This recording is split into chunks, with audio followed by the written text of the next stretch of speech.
Então, investir nesse tipo de negócio, a gente viu como era difícil atravessar o Vale da Morte, em que a tecnologia não tem ainda viabilidade comercial, a garantir que essas soluções elas não morram, que algumas das soluções propostas por essas empresas, por esses negócios de impacto, realmente vão adiante, prosperem, é uma missão muito importante. Continuou a conversa aqui com o advogado Eduardo Matias, coordenador deste guia Empreendendo Direito, Aspectos Legais das Startups. Eu estou com uma das poucas edições impressas, né? A ideia é ser um PDF, ser sustentável, né? Não gastar muito papel e ser gratuito, não? É gratuito, está disponível para download num hot site que a gente criou, que é www.startups.nelmiadvogados.com, exatamente porque a ideia não é imprimir, a ideia é que as pessoas tenham acesso, inclusive a edições que podem ser renovadas com mais agilidade, né? Um pouco também do espírito do que o escritório tem como bandeira, aí, que é a sustentabilidade.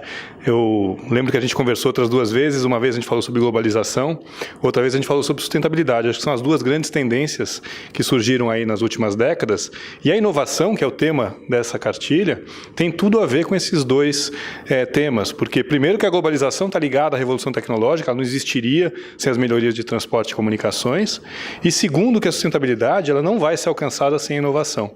É muito mais difícil resolver alguns problemas relacionados à sustentabilidade, escassez de recursos, a questão das mudanças climáticas, se não houver soluções inovadoras, tecnologias disruptivas que venham a ajudar com esses problemas. Então, apostar nas startups, que é algo que o escritório tem feito, é também apostar em soluções mais sustentáveis numa sociedade um pouco mais sustentável. E este guia também está em constante atualização, é isso? É isso, porque existem sempre novidades legislativas. A gente procura, por exemplo, falar das principais formas de investimento nas startups. Então, a gente teve recentemente duas regulações que têm a ver com isso.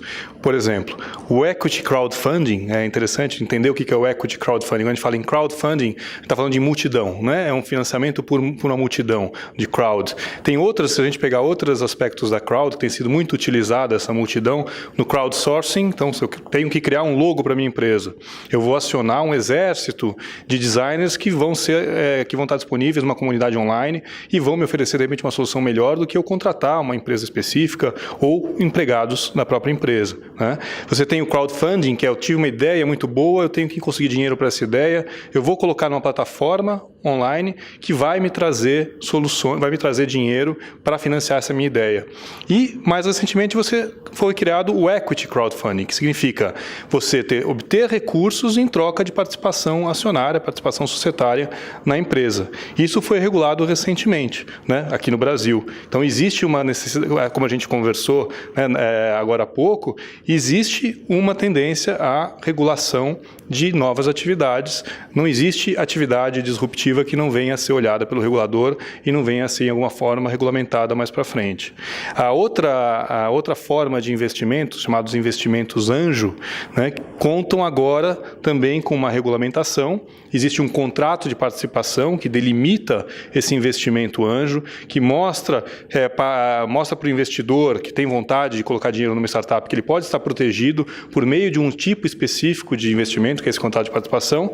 A única má notícia é que veio uma regulamentação também muito recente da Receita Federal agora, tributando o dinheiro que o investidor anjo recebe como resultado desses aportes de uma forma muito parecida, para não dizer idêntica, ao investimento em renda fixa. Então, você coloca dinheiro no investimento que é de risco e recebe e é tributado como se fosse um investimento em renda fixa, o que não é muito produtivo, é claro.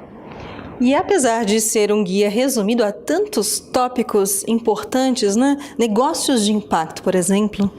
Então, a questão do negócio de impacto também tem muito a ver com a sustentabilidade. O negócio de impacto é um negócio que procura resolver um grande problema da sociedade, procura trazer uma solução que melhore a situação da base da pirâmide, que procure trazer externalidades positivas. Você tem esse movimento de negócio de impacto, está muito associado também ao movimento das empresas B. O que são as empresas B? São as empresas que procuram não apenas ser as melhores do mundo, mas as melhores para o mundo.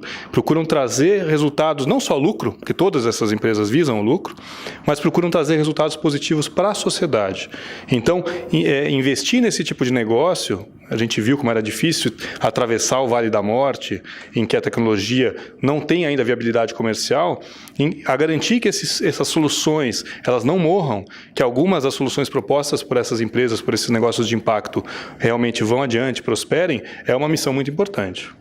Tributação, legislação, teve toda uma equipe aqui do escritório participando desse projeto, né? Sim, porque a gente não tem só as questões societárias, que são muito importantes, as questões de quais são os atores que podem colaborar como startups, as aceleradoras, as incubadoras, investidores anjo, como eu já mencionei. Além disso, você tem que se preocupar com a legislação existente. Então, tributação, qual é o regime ideal? Vai ser lucro presumido, lucro real, vai poder aderir ao simples ou não? É uma decisão que tem que ser tomada muito cedo. E uma decisão que, se for mal tomada, pode trazer resultados negativos para a empresa. Questão trabalhista, como vai se formalizar a relação com os colaboradores daquela empresa? Ela vai começar já criando passivos trabalhistas ou ela vai fazer tudo certo desde o começo, entender como funciona e procurar, com isso, ter resultados melhores? Questão de propriedade intelectual. Não basta criar um lindo logo, uma linda marca, você tem que registrar aquela marca para se proteger.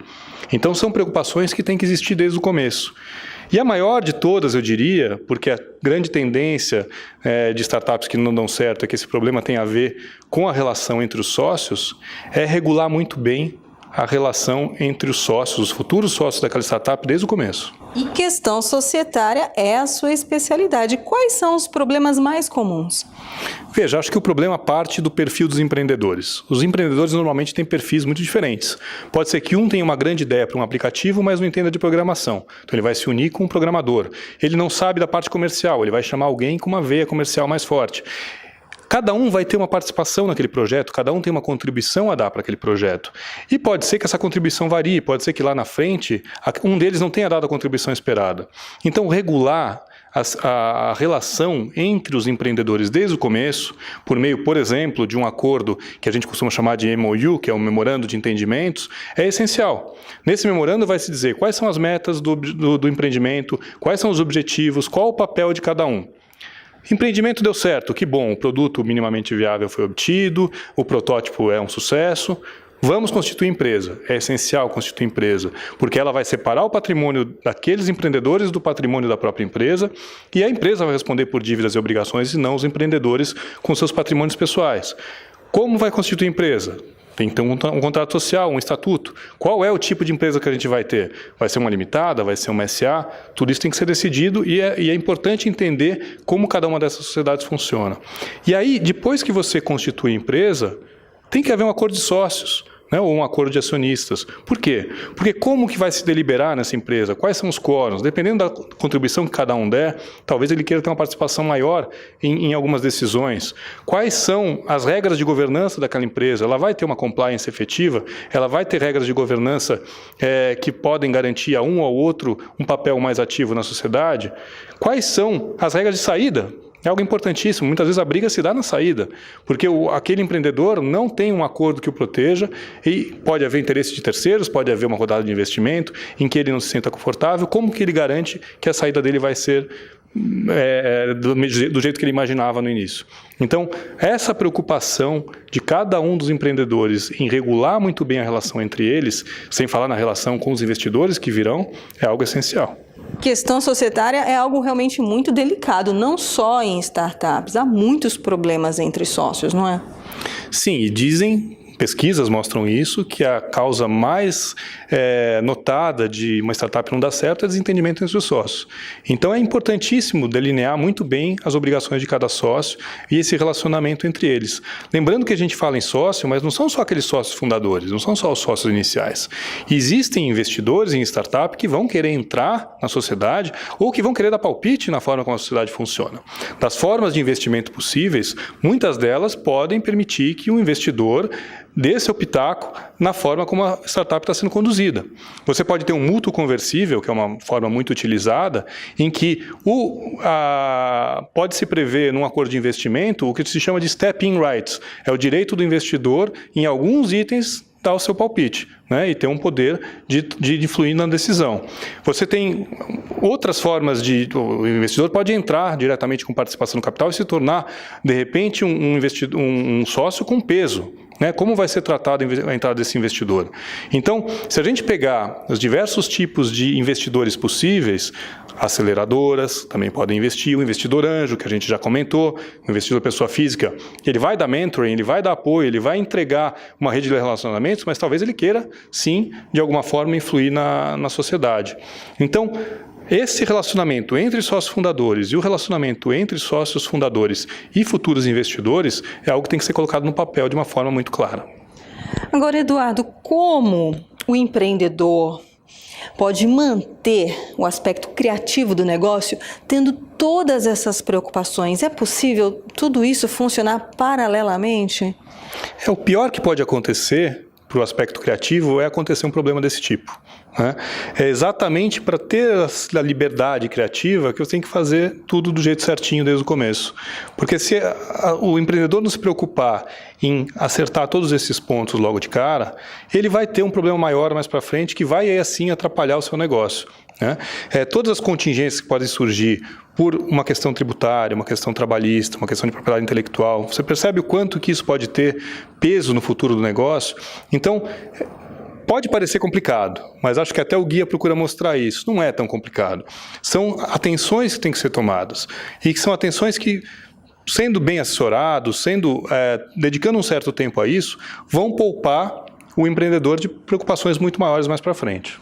Novamente, como o empreendedor pode obter este guia?